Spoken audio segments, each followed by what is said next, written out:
안녕하세요. 개미학당의 김예립입니다. 매 강의마다 강조하는 부분은 저평가된 주식을 사야 한다는 건데요. 오늘은 이 저평가 여부를 알 수 있는 재무 비율에 대해 설명해 드리겠습니다.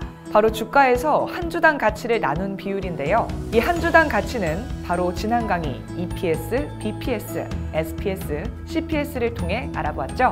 이 값을 구할 때는 주식의 수를 사용했는데 이번에는 이 주당 가치와 주가를 이용해 구합니다. 이 값을 통해 어떻게 저평가 여부를 알아볼 수 있는지 자세히 설명해 드릴 테니 집중해서 따라오세요.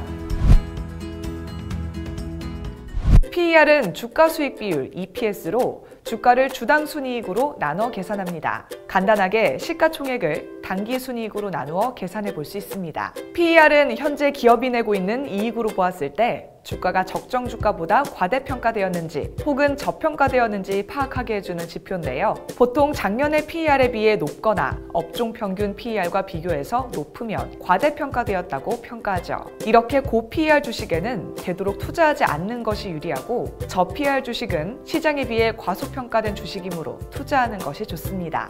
일시적으로 기업에서 영업의 이익이 발생하거나 영업의 비용이 감소해서 단기 순이익이 높아지면 PER이 급락할 수도 있는데요. 이렇게 저PER이 된 경우 섣불리 투자했다가 오히려 손해를 볼 수 있으니 주의해야 합니다. PER을 볼 때는 3년간의 PER을 살펴보고 다른 재무 비율도 함께 보아야 오류를 피할 수 있습니다. PBR은 주가 장부 가치 비율입니다. 주가 장부 가치 비율은 주가를 주당 장부 가치로 나누어 계산하는 건데요. 이 주당 장부 가치는 지난번 강의에서 말씀드렸듯이 BPS라고 표현하고요. 한 주당 얼마의 자본이 있는지를 나타냅니다. 주가를 BPS로 나눈 PBR은 현재 주가 수준이 순자산 장부 가치에 비해 고평가되었는지 저평가되었는지를 나타내주는 지표죠. PBR이 1.0 이상이면 장부 가치 대비 과대평가된 것으로 투자할 때 신중해야 합니다. 최근 국제회계 기준이 도입되면서 공정가치 평가가 확대돼 PBR은 과거에 비해 1.0에 가까워졌습니다. PRS는 주가 매출액 비율입니다. 주가를 주당 매출액 SPS로 나눈 값인데요. PRS는 현재 주가가 한 주당 매출액에 비해 과대평가되었는지 저평가되었는지를 판단하는 지표죠. PRS는 보통 고정비 때문에 적자를 볼 수밖에 없는 신생기업이나 설비 투자가 큰 기업의 가치 평가에 주로 사용됩니다. PCR은 주가 현금 비율입니다. 주가를 주당 현금 흐름 CPS로 나누어 산출한 값으로 현재 주가가 한 주당 영업활동 현금 흐름에 비해 과대평가되었는지 저평가되었는지를 판단하는 지표로 활용됩니다. 이 지표 또한 낮을수록 저평가된 거니까요. 투자하는 것이 좋습니다. 지표가 높을 땐 투자에 신중을 기해야 합니다.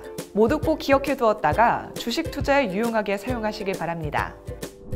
여기에 하나 더, 주식이 저평가되었는지 확인할 수 있는 지표가 있는데 바로 EV, EBITDA 비율인데요. EV, EBITDA 비율은 증권가에서 기업 가치를 평가할 때 흔히 사용하는 비율입니다. 여기서 EV는 기업의 가치를 뜻하며 시가총액과 총차입금을 더하고 현금 자산을 뺍니다. EBITDA는 시장에서 평가되는 기업의 가치를 추정할 때 유용하게 사용되며 이자와 법인세 감가상각비를 차감하기 전에 순이익입니다. 따라서 이 비율은 기업의 수익성 대비 기업의 시장 가치를 파악하는 용도로 쓰이죠. EV EBITDA 비율이 1이면 1년간 기업에서 창출된 영업이익 또는 영업현금 흐름으로 해당 기업을 인수하는 것이 가능하다는 의미입니다. 만약 EV EBITDA 비율이 5라면 5년은 걸려야 영업이익으로 이 기업을 인수할 수 있다는 의미죠. 따라서 EV EBITDA가 낮을수록 기업의 수익 창출력에 비해 기업 가치가 낮게 평가되었다는 뜻으로 주식이 저평가되어 있을 가능성이 큽니다.